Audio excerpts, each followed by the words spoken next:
قبل از پارس موتور زانتیا ماشین شوتیا چی بود؟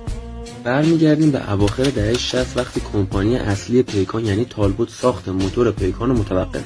این کار تنها ماشین روی خط تولید ایران خودرو بی موتور شد. اونا رفتن سر میز مذاکره با تالبوت که یک موتور جایگزین بگیرن.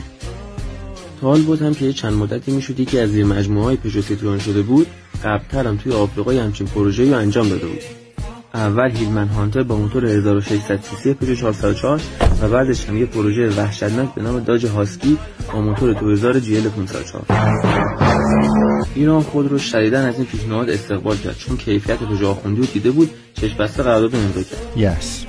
موتور 1.8 لیتری با 90 اسب بخار قدرت و گیربکس 4 سرعته و نقشه‌های تغییرات اتاق برای نصب موتور و زیربندی به ایران ارسال شد.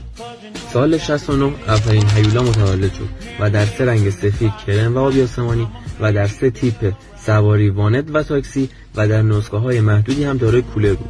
تولید تا سال 75 ادامه داشت. به خاطر شتاب و سرعت وحشتناکی که داشت از همون ابتدا مورد توجه خلافکاران و شوتیا قرار گرفت.